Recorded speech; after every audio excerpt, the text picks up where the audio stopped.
با عرض سلام و درود با یکی دیگر از درس‌های آموزشی هستیم. دوره آموزشی نقشه برقی صناعت اوید استانداردهای نقشه‌کشی. خب باید قید کنیم که یک شکل استانداردهای نقشه‌کشی را انجام میدیم و برنامه‌های نقشه‌کشی هم که امروزه هستند بسته به همون نمودی نقشه‌ها، همون استانداردها میتونن نقشه‌کشی را انجام بدن و نرم افزار هم متعلق به کدام شرکتی که باشد، یعنی شرکت هم کوشش می‌کنه در اساس همون استاندارد نقشه کشیش انجام میده. و سه نمونه از استانداردهای مهمترینی که هستند در جهان امروز، همین استانداردها به دیگر میبینیم و میبینیم چی تفاوت از یکدیگر دارند و همون نقشه و مدارهای اداره کنشون. یکم استاندارد هم از نیما، همین National Electrical Manufacturers Association، همون تشکیلات ملی بیم الکتریکی صناعتی است که متعلق است به امریکا. یعنی نقشه کشی در حدود امریکا، نقشه‌ای که در صنعت هستند به همین شکل به همین استاندارد کشیده میشون. دویم استاندارد هم از استاندارد VDE. این استاندارد آلمان است که مخفف همون وربندر الکتروتکنیکا یک استاندارد دیگر است که آلمان استفاده می شود. اساسا نقشه‌اش هم می‌بینیم که بسیارتر نقشه‌ای که ما در آنجا داشتیم وابسته به برنامه‌ای که نرم افزاری که از ایپلین است، نرم افزار آلمانی است و در اساس همون استاندارد طراحی شده است. خصوصا همین نقشه هم این در نرم افزار ایپلین طراحی شده است و یکم هم تعلق به استاندارد VTE دارد. آخرین استانداردش هم است IEC International Electrotechnical Commission، همون کمیسیه بین المللی الکتروتکنیکی است که متعلق با دولت‌های اروپا و ما هم متعلق به همین استاندارد هستیم. یعنی روسیه هم تعلق نقشه کشی هم به همین استاندارد وابسته است، یعنی از همین استاندارد استفاده میکنه و ما هم معمولا از همین استاندارد استفاده میکنیم. این استانداردها را به یکم نمونه نقشه‌اش را میبینیم و کامل‌تر حرکتشون را بررسی میکنیم. استاندارد نیما اگر نقشه کشیش بینید، ما اساسا از طرف چپ به راست در این استاندارد نقشه کشی را انجام میدیم. مدار قدرت و مدار فرمانی نقشه اداره کنی چپگرد راستگردی محرکی اسینخرونی است. این قسمت منبع و اینجا این افو کانتاکتور فوروارد، اینش هم ریورس دیوار بستهش اینجا از برای وصل است این قسمت و این هم حمایه سرباری موتور.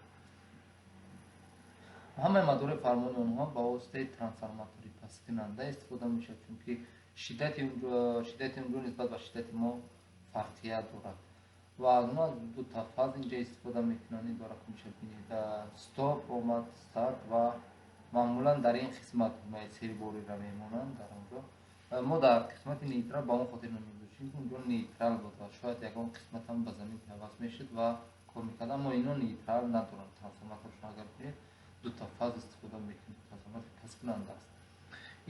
اینا شستی هستند، استاپ استارت، اینا تیغه بسته است، این سیم پیچ اف سیم پیچ است. از این کانتاکتورش هم ارش هم از این کانتاکتور. و اگر شما زمانی که نقشه‌خوانی را مثال بلد باشید، یعنی تونید نکاو فرقیتی کلان هم نمیکنن مقصد برای آموختن، اما مهم همون مقصد است. این نقشه دیگرش هم این نمونهش هم هست، نقشه یکی پس از دیگری است. یعنی راندوی سه محرک یکی پس از دیگری. یعنی اینجا سه تا محرک داشتیم.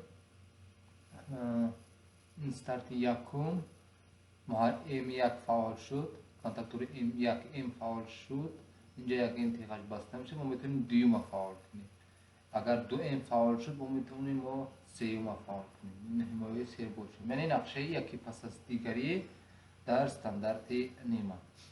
میریم و نقشه استاندارد VDE را میبینیم. یکم از کتاب مولر است، همون کتاب مشهورترین یکی از نقشه صناعتی.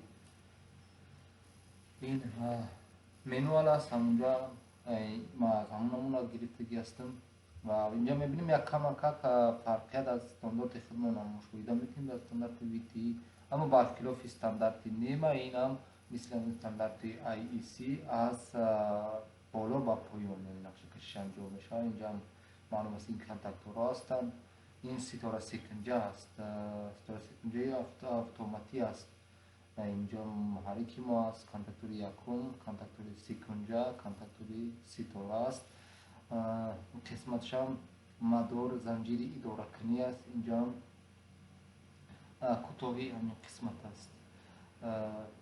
حمایه سیرباری، پیش از همه استاپ، استارت، اینجا تیغه Q11 این است.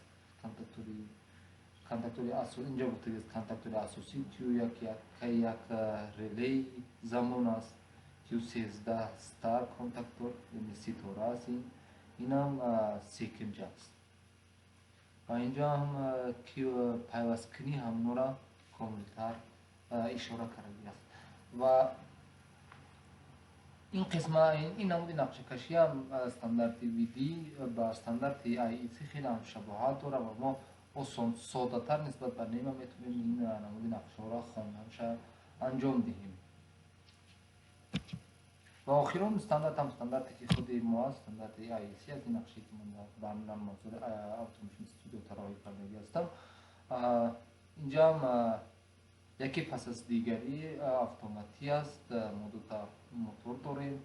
این قسمت این است کلیدی وصل حمایوی کانتاکتور یکم، کانتاکتور دویم، حمایه سیرباری یکم، حمایه سیرباری دویم. اینجا محافظه که حمایه سیرباری یکم، دویم، استاپ، استارت اینجا آمد. کانتاکتور که یک فعال شد، ریله زمانی که یک فعال میشه و پس از فاصله معینی وقت، یعنی زمانی که یکم فعال بود کیم یک فعال بود، بعد ریله زمان تیغش بسته میشد، کیم دوم فعال میشد. زمانی که کیم این یکی به جای دیگری که پس از دیگری معذرت میخوام، چون که اینجا زمانی کیم دو وصل میشد کیم یک از مدار قطع. یعنی این سه نمود استانداردهایی بودن که معمولا در نقشه کشی انجام میشن. مثل بعضی نمودارها را شما وقتی که مشاهده میکنید یک کم فرقیت دارن. اینا باید مثل در نظر بگیرید که در اساس کدام استاندارد همین نقشه کشیشون انجام میشن. اینجا نرم افزار اتوماسیون استودیو است. قسمتی اگر ما تکنیکا بینیم، ما دو تا استاندارد اینجا داریم برای راه کشی. استاندارد IEC است و استاندارد نیم است. اینجا ما نمونه برنامه چپگرد راستگرد است با استفاده از استاندارد نیم است. اینجا طراحی کردگی هستیم و این همون نقشه یکی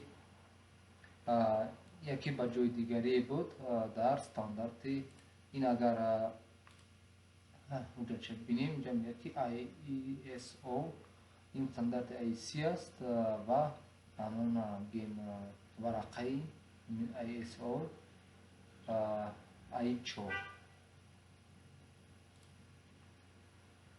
و اینم نیمه بود دیگر مشاهده کنیم.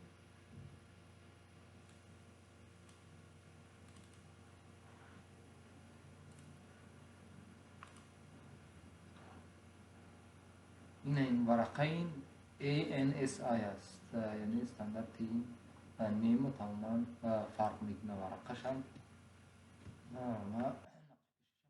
این بود همون نمونه نمودهای استانداردهای از استانداردهای نقشه کشی برقی صنعتی واسه استفاده میشن و ما لکه اومدیم بر نمونه از نقشه‌خوانی برقی صنعت.